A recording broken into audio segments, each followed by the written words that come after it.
The James Show Podcast. I also don't like some of this pushback. Like, I understand some of the pushback, not all of it. Like, here's a good example. This is a guy who was in a cop uniform. There's not a single on food stamps that gives a about me and my family if we eat Thanksgiving. Why the should I give a about yours? Hey, look, and that's a good point, because that's sort of similar to what I was saying yesterday and last week. There's a lady who's like, well, if I don't get my food stamps, what are you going to do if I come to your house? I was like, what are you going to do if I come to your house? Why can't I come to your house and eat your food? Why is it not your responsibility to feed my family? Why would it be my responsibility to feed your family? You know, are we all not equal? Are we all not? Am I better than you? Are you a lesser than me? Are you unable to feed yourself and your kids, and I am able to feed myself, my kids, and you and your kids? You know, so there's almost like sort of this weird self-own that these people have. You know, that it's almost like admitting, oh, I'm an idiot. I can't feed my kids. And not only can you feed your kids, but you need to feed mine too. Well, what does that make me? Doesn't that make me better than you? We've got to be real careful about the moral argument that's happening around this. And in the meantime, donate to your food banks. Y'all should all be Christians. You should all be talking about this in church on Sunday. What are we going to do about this? There's people out there who need our help. We've been in the richest, fattest country the world has ever known for our entire lives. This is the first time we've really had to worry about feeding people. What are we going to do about it? Your church should be having that conversation right now. This is Ben in Eastland. You're on WBAP. Hey, James. I'm going to come to you as one of the poor people. Okay. I am not on food stamps. I'm not on any government assistance at all. But me and my wife, we have 6 kids. I mean, step kids between the both of us. We have kids from previous marriages. I pay child support. I home $3,500 a month, maybe. And we live off of that with our kids. And so all these clips that are on TikTok and Facebook, they're taking away $3,000 of my food stamps. We live off of that. We buy food, we pay our mortgage, we pay our bills. I think the problem is most people don't want to change their lifestyle. They want to be able to pay for what they're paying for and then have us, who pay taxes and are not on government assistance, pay for their food. And I just want to know, maybe we did this wrong. Maybe I should start applying for something. I've got a really good job, but it just, half of it goes to child support. I don't feel bad for him at all. I work, 2 jobs. I don't know. I don't know where to go from there. That's really all I kind of had to say. Yeah, this actually bites a lot harder for people. Look, Ben, I think I'm kind of in your category. I have this full-time job, and I pick up anything I can outside of this. And yeah, I put in an extra 20 or something hours outside of this show doing other things just for income. And I'm never getting ahead. Like, I've planned it out. I can't take what we do. Ben, I can't take a vacation for about 8 years. I have so much debt that's over my head. I had a sick kid in 2023 that we're going to be paying off to the tune of so many $100 a month for, it was 10 years. I've got it down to 8 years before I can even think about taking 2 weeks off a year. Like, hey, anyone listen to the show? Have I taken a week off since the show started?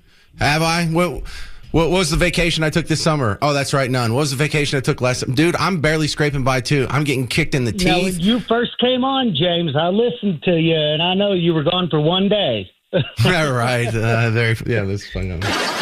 No, but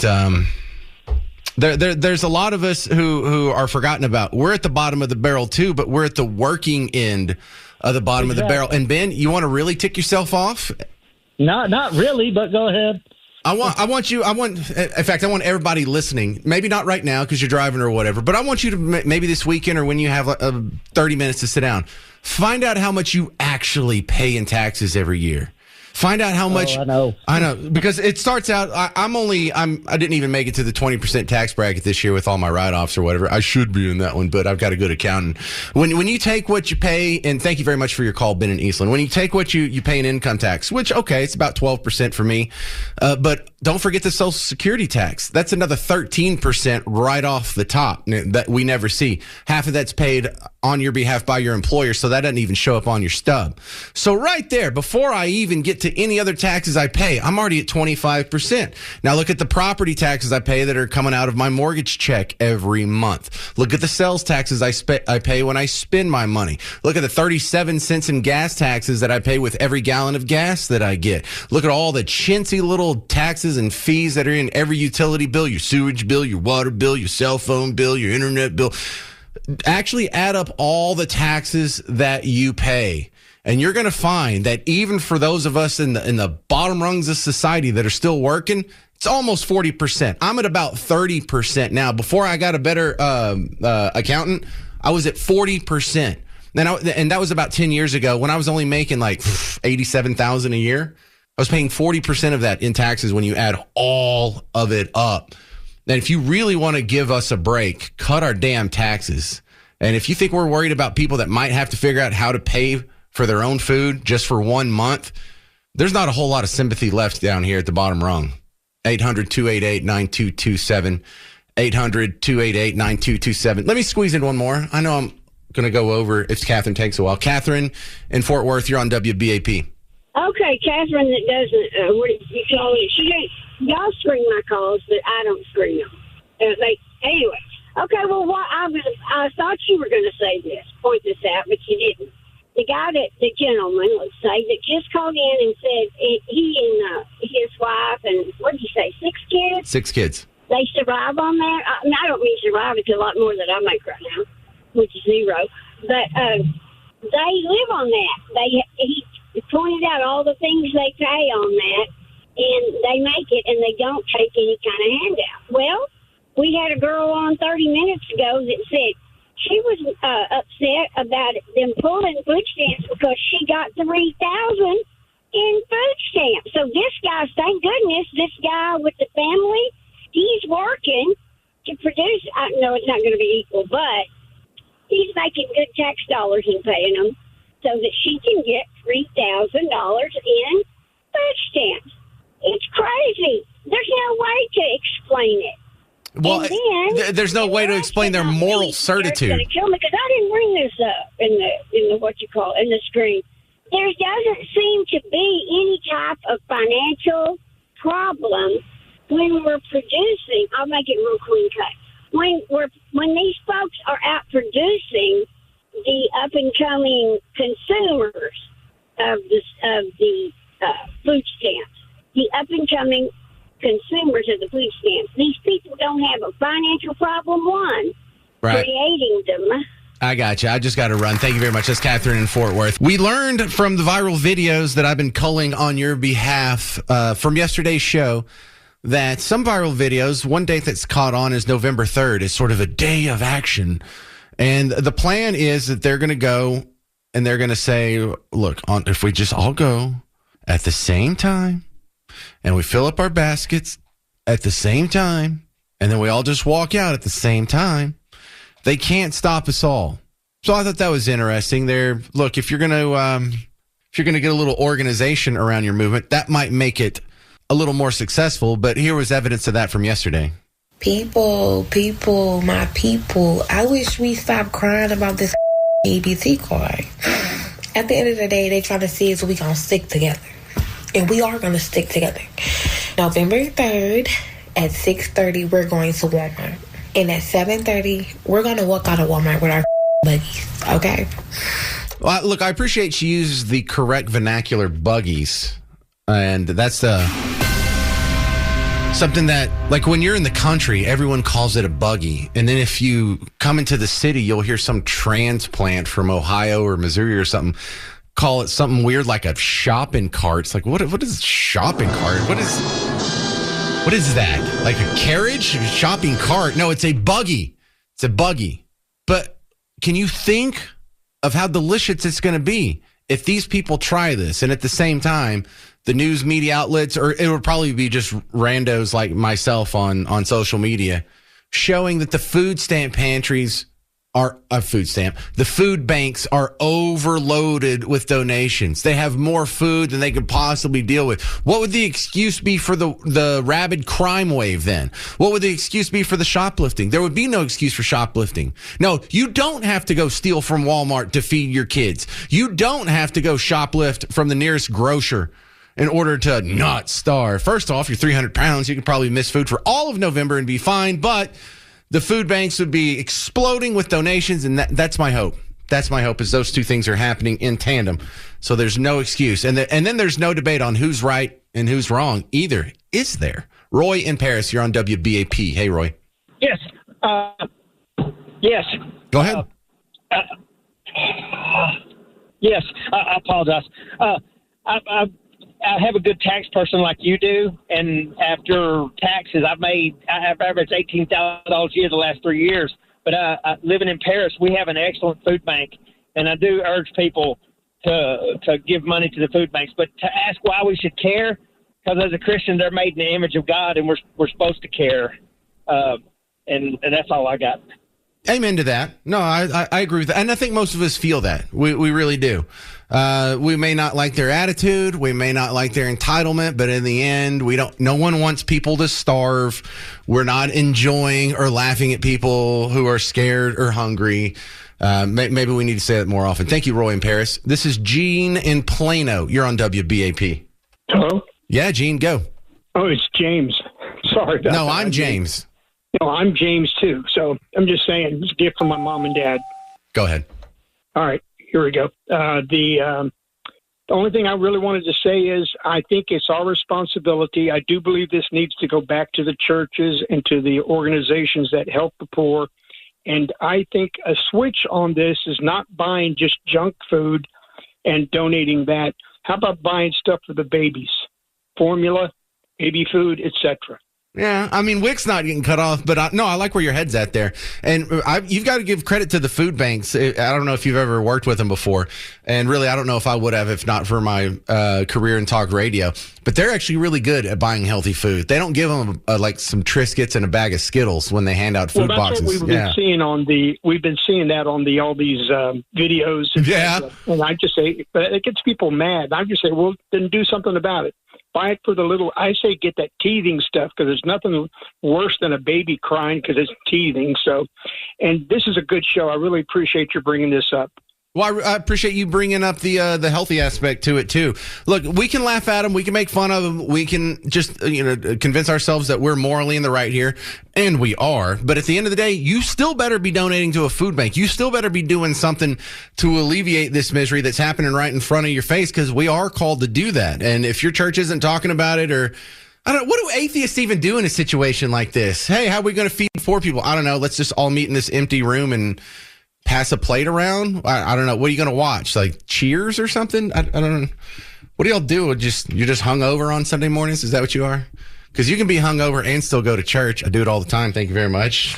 Don't applaud that.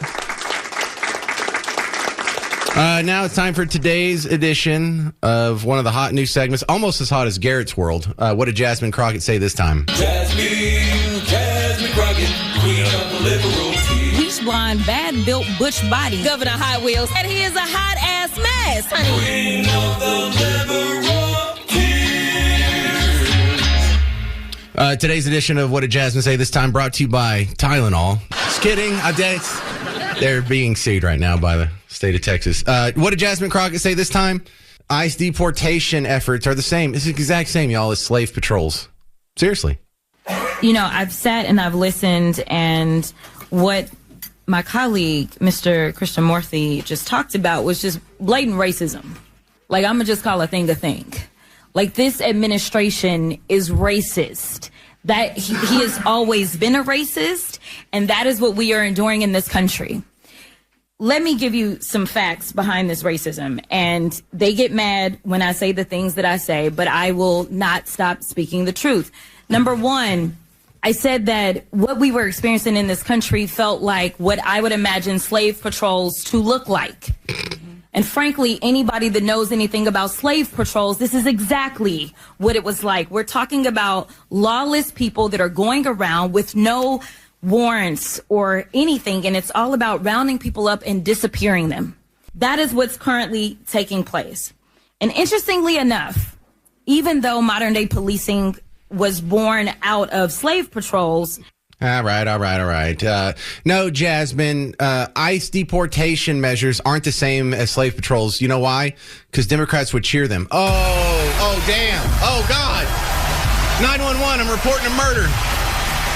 Coming up next, you're going to hear Jasmine Crockett call you gross. There are some that say that we are making America great. But to me, it doesn't feel like greatness. It feels like grossness. That's right. And in fact, I want to ask a few questions, and it doesn't matter who answers them.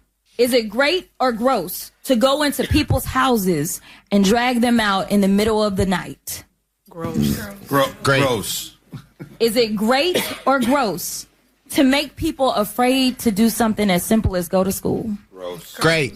Is it great or gross to make hard-working people say, I am too scared to show up to my job? Great. Gross. Well, I got them all wrong. How did that happen? That's all gross. Isn't that interesting? Going into someone's house and arresting them in the middle of the night is gross.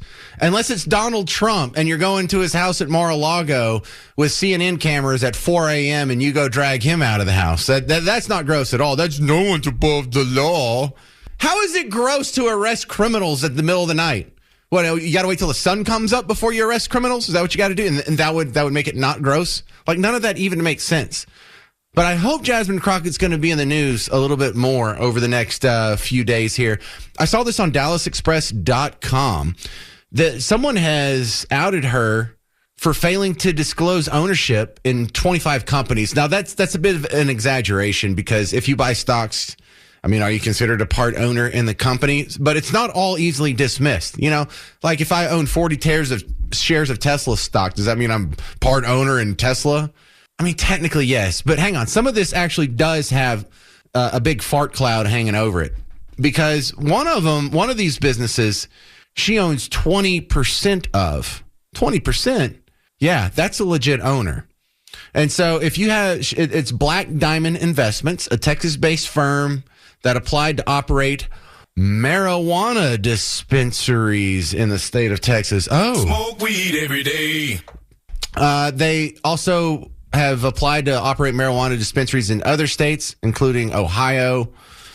The firm identified her as the chief operations officer and the principal contact for licensing applications. So she is not just some passive investor who happens to hold a handful of stocks in a company that has bazillion stocks. She's a 20% stake owner, chief operations officer, principal contact for licensing applications. Now, why is that an issue? Well, the whole point of these financial disclosures is so there's a little transparency on whether or not you have a conflict of interest or a major conflict of interest. And in this one, it's an interesting coincidence that Jasmine Crockett, failing to disclose her 20% stake in Black Diamond Investments, the weed dispensaries, and that she's a chief operations officer, so she's on the board there. She's in the C-suite. After hiding that, she co-sponsored federal legislation in Congress in D.C. to decriminalize marijuana nationwide. And these proposed marijuana bills would have provided clear personal gain to Jasmine Crockett if it had passed. Well, now we have something going on. Now we have a real controversy. You know, you hear me on the James Show. I don't get too exercised over someone breaking some financial disclosure law or some financial paperwork law, or they didn't put the new cover sheet on their TPS report, or the classified documents case against Biden or Trump. I don't get really exercised over any of that. But on this one, you have a clear smoke, therefore fire, on why would she leave this out? Why would she not disclose that? Did she not know she was supposed to disclose that? Well, no, she made other disclosures, just not some of these. And then she actually proposed legislation for a company of which she's the COO of. Now we've got something. That's what we're talking about. That's corruption. 800-288-9227. 800-288-9227. Now, will something come of it? In my observation, being a talk radio host for God knows how long, probably not. Should something come of it? Probably so. Don't hold your breath. Now, coming up next on The James Show, This is a story that's going to drop your jaw a little bit. There's a principal at Woodrow Wilson High School over in Dallas, kind of south of White Rock Lake. Y'all know that neighborhood? Just got put on leave. And it's a racial angle on this. And the report from WFAA, you tell me, this principal, is she racist? I've heard from several parents today who are deeply concerned about what their high schoolers described to them, a meeting just for African American students. That's according to the kids who attended. They say Woodrow Wilson High School principal Chandra Hooper Barnett called a meeting of African American students only during advisory period. And according to multiple parents, she told them that they were the reason that the school has a B rating and not an A. Jennifer Bush heard it from her son, a sophomore. She said that? I was like, that's what they said to you? I was like, I'm calling the school tomorrow. She's one of many parents to tell me that they called and complained. I thought it was extremely discriminatory and inflammatory to sit down a bunch of black children and tell them that they're the reason why the school is in a bad light in their eyes. And today, an email to parents from Woodrow Wilson announcing a new interim principal and acknowledging a, quote, recent incident occurred on our campus that does not reflect the values and expectations of our school community. No mention of Principal Hooper Barnett, but she also wrote an email to parents over the weekend to apologize, writing in part, quote, the decision to hold that meeting and subsequent discussions that transpired was not appropriate. I take full ownership and responsibility for what occurred, and I want to assure you that it was never my intent to single out or cause harm to any group of students. The email never explicitly said the exact circumstances of that meeting. Parents tell me they want more information on what happened and what was said. There is a lot left to be desired. Like, I'm happy at the rapid response. I don't know how it was allowed to happen in the first place. I don't know how she felt comfortable enough to do that. I reached out to both Dallas ISD and to Principal Hooper Barnett. No response from either so far, and no information right now on whether she faces any discipline or whether she could return to work. In Dallas, I'm Luke Clary. Oh, man. All right, let's all tread lightly here. Let's all be, let's walk on eggshells for a minute. But do you feel like you're missing something? I felt like I was missing something after I heard that story. So I went and read from a couple of other outlets. The only thing that wasn't in the WFAA story, as part of the assembly, she had called a bunch of the students to a gym, an auditorium, I should say. And she didn't just tell them, hey, we got rated a B. It was you guys that drug us down. Let's buddy up. Let's do better. She also proposed a new club that was exclusively for black students who are struggling with their academics to sort of be an accountability buddy system. And so it was a new club that was specifically for them to help them achieve this. And that was really one of the big thrusts of the meeting. It wasn't to get them all in a room and say, hey, you black kids are stupid. That's what they make it sound like in the media. But I don't even know if did she call all black kids into this meeting or just the 100 that did the worst on the test? Because if there was like some straight A student black kids in there, maybe they need to be in the meeting so they can be a part of this accountability system or something.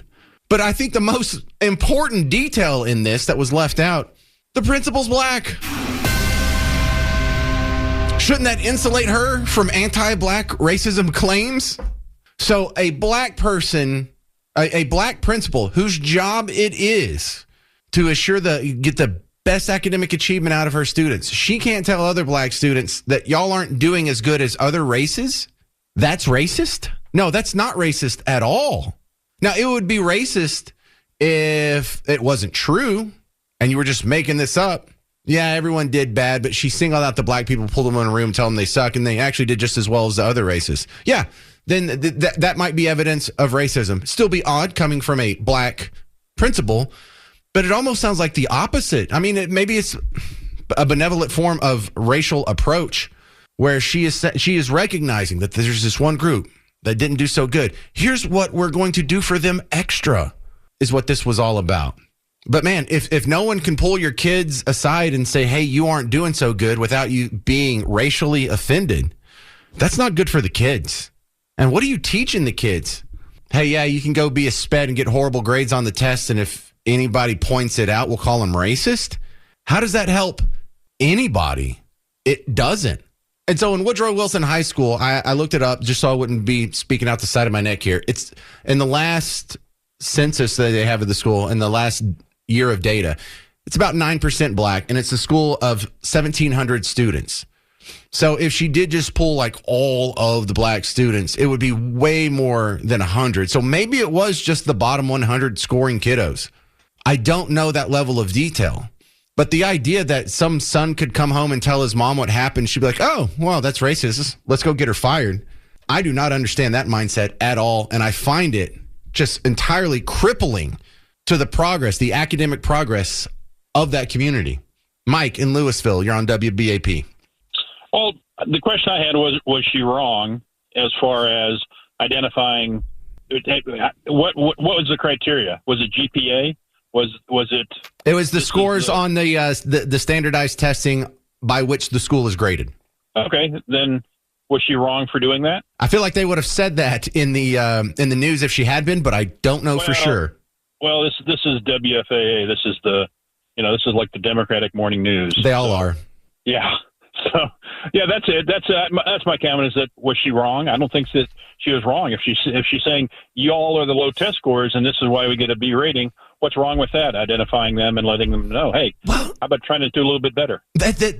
I almost enjoy the frustration here because I'll say something like, well, blacks are more likely to commit crimes than white people. And someone will call in and they'll tell me I'm racist. I'm like, well, but am I wrong? And so I understand the people that are uncomfortable with the big dumb cracker like me saying it, but the principal is black. Like she can't just say the truth just because it sounds ugly in the court of some people's opinion. That's I don't know. Life isn't fair. So let's learn it in high school before you get out there in the real world. Well, and also she sounds like she's coming up with a program specifically to help this group that other demographics don't have access to. Not only was she not oppressing them, she was giving them a special point of privilege and resource. Well, that's what her intent was, but they're not going to do that now. So they're going to still be at the low end, and because they're not going to allow this program to happen, right? I don't know. Maybe they still do the club. I don't know. And on top of that, here I know it's crazy, isn't it? Not on top of that, Mike from Louisville, the interim principal that is in her stead now, God forbid, she's white. Oh no! Oh God! So in order to fight anti-black racism, we have to kick this black lady to the curb and replace her with a white one. None of this makes sense. None of this makes sense. People are so ate up and distorted by race that they're getting something just very obviously wrong here. 800-288-9227, 800-288-9227. Is the principal racist? We'll cover more on next on The James Show. News Talk 820, 93.3 FM, WBAP. The James Show Podcast.